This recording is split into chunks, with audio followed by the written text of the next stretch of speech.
Und jetzt das Heute-Journal mit Heinz Wolf und Christian Sievers. Guten Abend Ihnen allen. Kar-Samstag 2023 und ebenso traditionell wie mit ganz aktuellem Anliegen waren heute in etwa 70 deutschen Städten mehrere tausend Menschen auf der Straße. Ostermärsche für den Frieden, für einen Stillstand der Waffen in der Ukraine. Und während sich über den Weg dahin heftig streiten lässt, treibt die Sorge um die Weltlage nach dem russischen Überfall auf das Nachbarland nicht nur die Demonstranten heute um. Morlen Ilau berichtet. In Hannover beginnt der traditionelle Ostermarsch in der ausgebombten Ägidienkirche. Sie wurde durch Luftangriffe im Zweiten Weltkrieg zerstört. Ihre Ruine dient als Mahnmal für die Opfer von Kriegen und Gewalt. Ein Ende der Gewalt fordern die Demonstranten mit einer prominenten Unterstützerin. Margot Kessmann, Hannovers frühere Bischöfin, fordert sogar ein Ende der westlichen Waffenlieferungen an die Ukraine. Wir, die wir hier stehen und bei den Ostermärschen im ganzen Land heute, wollen nicht, dass die Eskalation weitergetrieben werden wird und noch mehr Waffen ins Kriegsgebiet geliefert werden. Denn mit diesen Waffenlieferungen, so hat es der Philosoph Jürgen Habermas eindrücklich herausgearbeitet, damit werden wir mitverantwortlich für all die Toten. Die Theologin hat mit anderen Prominenten zusammen einen Appell unterzeichnet, der einen Waffenstillstand und Friedensverhandlungen mit Russland fordert. Dieser Appell, Frieden schaffen, ist umstritten. Kessmann wurde dafür auch kritisiert. Zum einen bekomme ich immer wieder diffamierende Äußerungen wie Lumpenpazifistin und Putin-Versteherin und anderes mehr. Aber in letzter Zeit sind es mehr und mehr Botschaften und E-Mails von Menschen, die sagen, danke, ich bin froh, dass diese Stimme, die gegen Waffenlieferungen sich äußert, auch Gehör findet in Deutschland. Die Friedensbewegung in Deutschland ist gespalten. Es gibt nicht mehr die eine Bewegung. In manchen Aufrufen wird Russland klar als Aggressor benannt. Andere werfen der NATO vor, schuld am Krieg zu sein. Ist es nicht ein bisschen zynisch, jetzt also Pazifismus und Frieden zu fordern, während in der Ukraine die Menschen angegriffen werden? Die sterben aber doch gerade durch die Waffen, die wir liefern, die andere liefern. Ich möchte, dass Menschen nicht mehr sterben müssen, sofort. Und da ist der einzige Weg Verhandlungen. Sehen Sie wirklich durch Waffenlieferungen einen Weg in Richtung Frieden? Und es sterben auf beiden Seiten Menschen und sie sterben durch Waffen. Und solange Menschen durch Waffen sterben, sollten wir aufhören, Waffen zu liefern. Sie werden den Frieden nicht bringen. In Berlin gab es mit 2000 Teilnehmern den größten Ostermarsch, darunter auch eine ukrainische Demonstration unter dem Motto: Ohne Freiheit kein Frieden. Ja, ohne Freiheit kein Frieden. Dorthin, wo immer noch dieser Krieg tobt, mitten in Europa, gucken wir jetzt in die Ukraine zu meinem Kollegen Dara Hassanzadeh. Guten Abend, Dara. Der Weg zu einem Ende des Krieges, wie wird der in der Ukraine selbst gesehen? Ja, heute bei meinen Gesprächen mit den Menschen in der Stadt, und ich war den ganzen Tag unterwegs, war der Tenor klar. Verhandlungen will die Mehrheit hier nicht. Ganz eindrücklich hat mir Svetlana aus Charkiw ihre Meinung geschildert. Sie ist geflüchtet und seit einem Jahr lebt sie auf der Flucht. Sie sagte, stell dir vor, jemand kommt in dein Haus, zerschlägt alles, terrorisiert und tötet deine Liebsten. Und dann sollst du mit demjenigen besprechen, wie die Zimmeraufteilung in deinem Haus ist. Nee, das will sie nicht. Und die ukrainische Regierung ist eigentlich auch ganz klar, was die Frage der Verhandlungen angeht. Im Moment sind sie ausgeschlossen. Zwar ist in den letzten Tagen im politischen Diskurs das Wort Verhandlungen aufgetaucht und das ließ auch aufhorchen. Aber das waren nur Gedankenspiele, vor allem wenn man bedenkt, dass jetzt eine Großoffensive vorbereitet wird und dass moderne und viele schwere Waffen jetzt gerade hier angekommen sind mit ausgebildeten Soldaten. Es bleiben Gedankenspiele, Verhandlungen hier in Kiew. Stimmen und Stimmungen aus der Ukraine. Dara Hassanzadeh, ZDF Kiew, herzlichen Dank. Um dem harten Winter zu entkommen, war Thailand immer schon beliebte Destination für viele Russen. Aber was dort aktuell passiert, stellt alles bisher Dagewesene in den Schatten. Der Flughafen Phuket zählt aus keinem anderen Land so viele Fluggäste wie aus Russland, mit großem Abstand. Das hat Folgen. Der Immobilienmarkt ist chaotisch mittlerweile. Die Preise gehen durch die Decke, denn viele der Gäste aus Russland wollen so schnell nicht mehr zurück. Für sie ist der Trip nach Thailand auch Ticket in ein neues Leben. Norman Odenthal mit mehr dazu. Hochsaison auf Phuket, Massenanflug aufs Paradies. Auch die Aeroflot aus Moskau trifft ein, eine von 8 Maschinen aus Russland an diesem Tag. Andrei, Kirill, Dimitri werden erwartet. Es ist 40 Grad wärmer als zu Hause, die dicken Jacken brauchen sie nicht, aber Geld brauchen sie, thailändische Baht. Russische Kreditkarten sind im Ausland gesperrt und Rubel werden nicht genommen. Halb so wild, sagt er, sie hätten in Moskau ihre Rubel in US-Dollar getauscht und die nun hier in Baht, kein Problem. Ein Visum gibt es on arrival, also nach Ankunft, auch kein Problem. Vom Krieg an den Strand, das geht also doch einfach. Aber fühlt es sich auch so an? Wir waren unsicher, wie uns die Menschen im Ausland begegnen. Wir sind davon ausgegangen, dass es schwierig wird, dass man uns Fragen stellt, auf die wir keine Antworten haben. Was ist, wenn wir auf Ukrainer treffen? Genaue Zahlen gibt es nicht, aber gefühlt kommen derzeit 90% aller Gäste aus Russland. Sie prägen das Strandbild. Thailand hat harte Zeiten hinter sich, Pandemie wie überall. Für ein Land, das vom Tourismus lebt, war Nulltourismus kaum zu ertragen. Aber hat das Geschäft mit den Russen einen Beigeschmack oder ist die Frage moralisch überheblich? Phukets Tourismuschef sieht das so. Krieg ist internationale Politik, wissen Sie, und ich bin ein lokaler Geschäftsmann.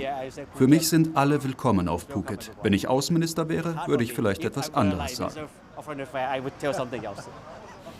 Thailands Regierung will neutral sein, heißt keine Verurteilung Moskaus, keine Sanktionen. Das zahlt sich wohl aus, auch langfristig.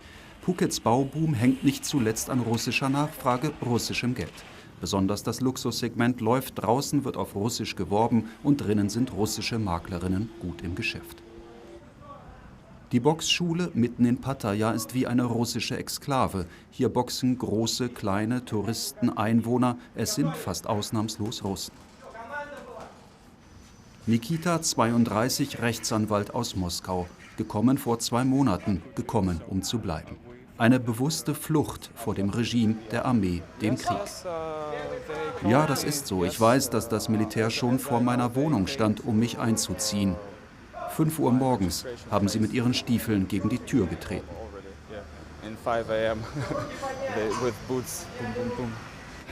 Vielleicht wäre ich jetzt in der Ukraine, sagt er. Vielleicht wäre ich schon tot. Aber Nikita lebt, boxt sich durch, jetzt in Thailand. Die ersten Speisekarten auf Russisch und die ersten britischen Touristen beschweren sich bereits. Die haben hier alles übernommen. Unsere Nachrichtenübersicht. Jetzt mit dir, Heinz. Wenige Tage nach dem USA-Besuch der taiwanesischen Präsidentin Tsai Ing-wen hat das chinesische Militär ein Manöver rund um Taiwan begonnen. Es sei eine Warnung an diejenigen, die sich für eine Unabhängigkeit der Insel einsetzen. Das taiwanesische Verteidigungsministerium zählte 9 chinesische Kriegsschiffe und 71 Militärflugzeuge. Die Volksrepublik betrachtet das demokratisch regierte Taiwan als chinesisches Territorium.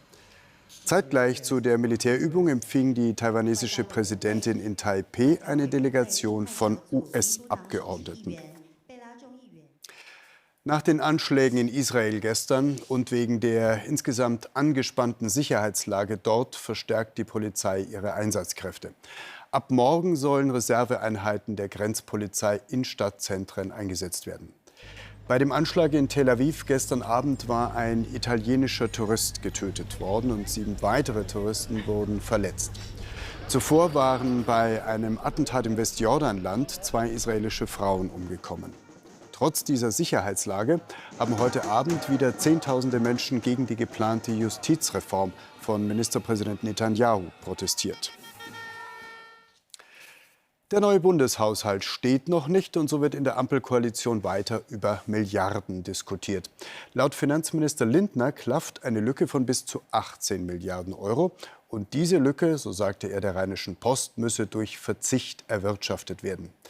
Die Koalitionspartner SPD und Grüne reagierten reserviert. Grünen-Fraktionsvize Audretsch sagte, Priorität müssten Kinder und sozialer Klimaschutz haben. Mitten im Streit um Schwangerschaftsabbrüche in den USA gibt es dort eine weitere juristische Auseinandersetzung in dieser Frage. Ein Bundesgericht in Texas hat die landesweite Zulassung einer der gängigsten Abtreibungspillen ausgesetzt. Der als konservativ geltende Richter Kaczmarek gab damit einer Klage von Abtreibungsgegnern Recht. US-Vizepräsidentin Harris kritisierte die Entscheidung. Es bedrohe die Rechte von Frauen im ganzen Land. Die Regierung kündigte an, Berufung einzulegen. Zu den Lottozahlen an diesem Samstag. Sie lauten wie immer ohne Gewähr 2, 16, 26, 34, 40, 49, Superzahl 3. Weitere Gewinnzahlen finden Sie auf lotto.zdf.de und im ZDF-Text auf Seite 556. Der Blick aufs Wetter morgen. Teils ist es stark bewölkt, teils auch länger freundlich. Vor allem in Nieder- und Oberbayern kann es Schauer geben. Die Temperatur steigt auf Werte von 9 bis 16 Grad. Am Ostermontag gibt es für alle Sonne und 14 bis 19 Grad.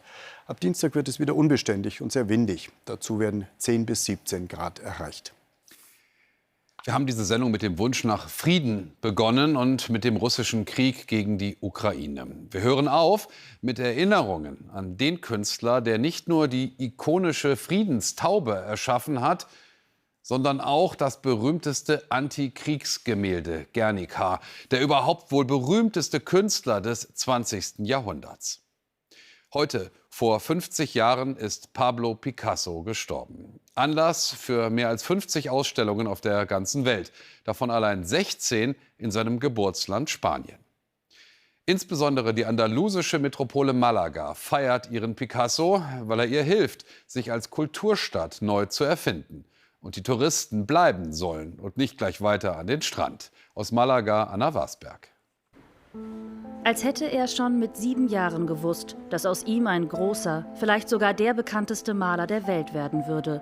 Gewohnt, selbstbewusst, eindringlich sein Blick auf den ersten Fotos im Geburtshaus von Pablo Picasso.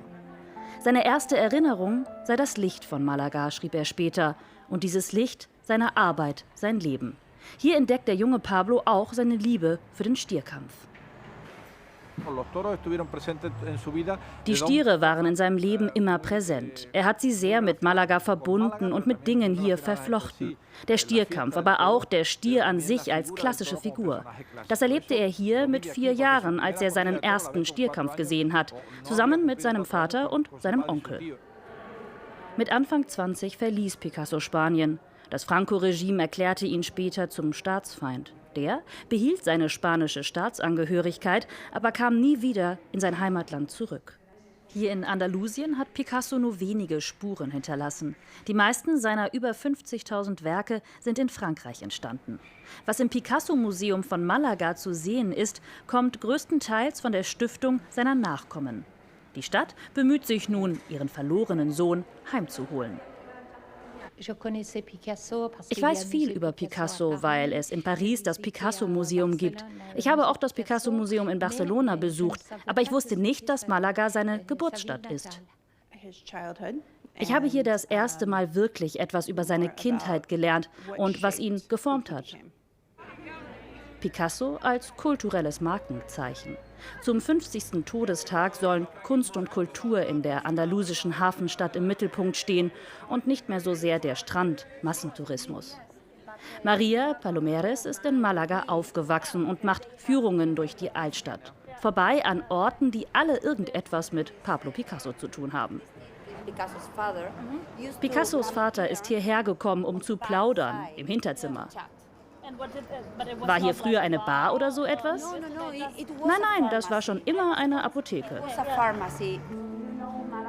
In Malaga gibt es keine unbekannten oder versteckten Bilder von Picasso zu entdecken. Dafür die Kirche, in der er getauft wurde, oder den Innenhof seiner Grundschule. Ein halbes Jahrhundert nach seinem Tod wird Pablo Picasso in Spanien als Staatsheld gefeiert. Er selbst war bis zu seinem Lebensende nur noch in Gedanken hier. Der weltweite Picasso-Boom funktioniert auch deshalb so gut, weil der Meister unfassbar fleißig war. Der französische Staat hatte 1974 mal begonnen, Picassos Schaffen systematisch zu erfassen und brauchte dafür 7 Jahre. Freuen Sie sich auf die Kollegin Dunja Hayali, gleich im Auslandsjournal, gleich nach uns und dann ab morgen hier an dieser Stelle. Und gegen 0:25 Uhr gibt es die nächste Heute Express.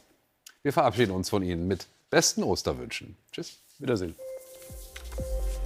Moskau.